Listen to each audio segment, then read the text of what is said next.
Question is to the Prime Minister. Your government will give property investors, like yourself, $38 billion in tax concessions this year. But as a result of your decision to lock in unlimited rent increases at National Cabinet, renters will pay an extra $4.9 billion in rent increases. Can you explain to the millions of Australian renters why property investors should get billions, but renters should cop unlimited rent increases every 12 months? Order. There's far too much noise on my left and right. The Prime Minister has the call. I joined the Labor Party when I was at school because I could never have afforded to join the Greens. Let me just make that point. Let me just make that point about those opposite there.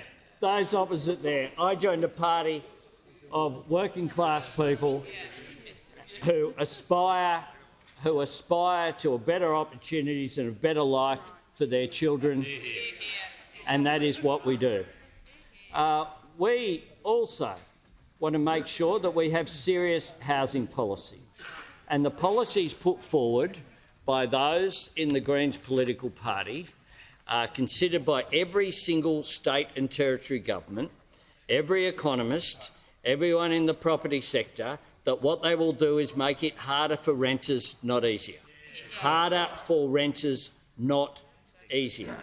Which is why we're working on the issue of supply, which is why eventually the Greens saw the light, to your credit, and voted for the Housing Australia Future Fund, having held up a The fund. member for Griffith will cease interjecting.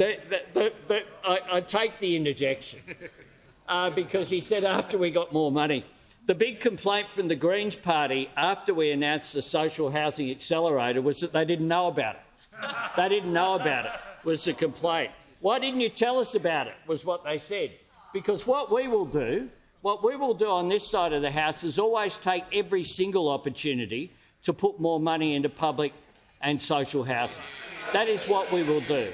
That is what we have done, and that is why we work with states and territories as part of making sure that we get greater supply in housing. And already, can I say, as the Social Housing Accelerator, I've been with the former Premier, Daniel Andrews, who announced a significant program there in Melbourne to help housing supply in Victoria.